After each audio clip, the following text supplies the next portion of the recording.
ఆఫీస్కి వచ్చిన మన రాయేషు ఏదో అర్జెంట్ పని ఉందని చెప్పి పోయిందట. ఇప్పటిదాకా రాలే. మళ్ళా ఏడున్నాడో అసలు. ఏమైంది తమ్మి, ఏడున్నారు? అరే ఇంకెంతసేపు బాయ్, జల్దీ నాకు ఆనియండి. ఫోన్ చేయి మళ్ళా. వాళ్ళు చేస్తారు కానీ నువ్వు చేసిన వాళ్ళ ఫోన్లు ఎత్తు ముందు. ఏంది ఏమో గురికాయించి చూస్తున్నావు? నీ సూపులకు భయపడేటోడు ఎవ్వరు లేడిక్కడ. ఏదో పని ఉందని చెప్పి పోయినావట ఆఫీస్ నుండి.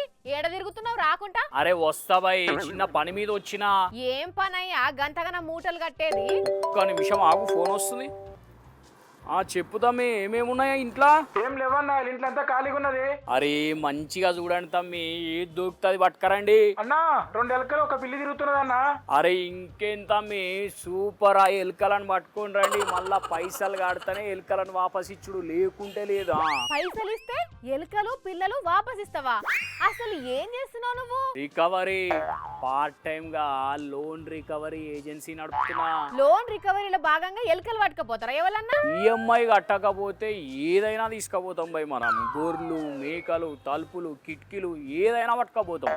పైసలు వసూలు కావాలి మనకు గంతి. అంటే వాటి కోసమే లోన్ తీసుకున్నావు లాళ్ళు? లేవై, పైసలే తీసుకున్నారు, కాకుంటే ఈఎంఐ చక్కగా కడతలేరు, అందుకే ఇట్లా పట్టుకొస్తాం అన్నట్టు. ఎవ్వరన్నా తెస్తారా అట్లా? ఎందుకు దేరు భయ్, లోన్ కట్టనోళ్ళ ఇంటికి బ్యాంక్ ఆఫీసర్లు పోవాలి, దొరికింది ఎత్తుకొని రావాలి.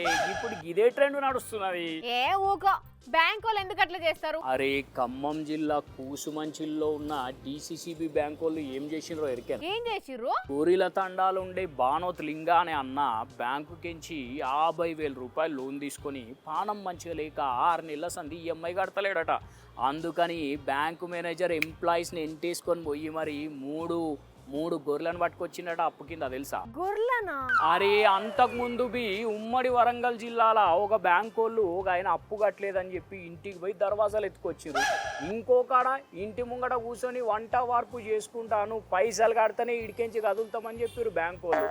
అరే ఇదంతా కూడా రికవరీ ట్రిక్స్ బై. ఓర్ని దిక్కుమాల లోన్ యాప్ల కంటే అధ్వానం చేస్తురు కదా. డైరెక్ట్ బ్యాంకులు పోతే ఇగో గిట్లా తిడతారానే.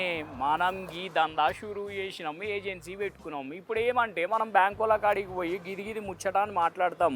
వాళ్ళ దగ్గర మొత్తం లిస్టు తీసుకుంటాం, ఈఎంఐలు ఎవరు కడతలేరు. వాళ్ళ ఇళ్ళకి పోతాం, సామాన్ పట్టుకొస్తాం, బ్యాంక్ వాళ్ళకి ఇస్తాం, మన కమిషన్ మనం తెచ్చుకుంటాం. ఇదన్నట్టు మన పని. సిగ్గుండాలి కొంచెం అన్నా. ఎందుకు మరి లేకుంటే ఏంది? లోన్ కట్టకుండా గట్లా ఏది పడుతుంది గుంజుకపోతారా? అసలు అది రూలేనా? అవన్నీ మనకు తెలియదు బాయ్. అరే ఎవరన్నా పైసలు కట్టకుంటే నోటీసులు పంపుతారు, అయినా రెస్పాండ్ కాకుంటే కోర్టులో హాజరుపరుస్తారు.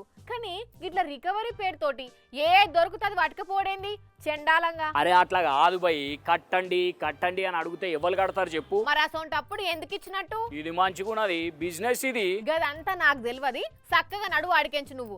లేదంటే సార్కు చెప్పి ఆయన ఏదో ఏజెన్సీ పెట్టుకుందట, కొలువులకెంచి పీకేయండి అని చెప్తా. అప్పుడు పార్ట్ టైం కాదు, ఫుల్ టైం పిల్లులు పట్టుకోవచ్చు చక్కగా. చెప్పన్నా? ఓయ్ అమ్మ తల్లి, నువ్వు అంత పని చేయకు.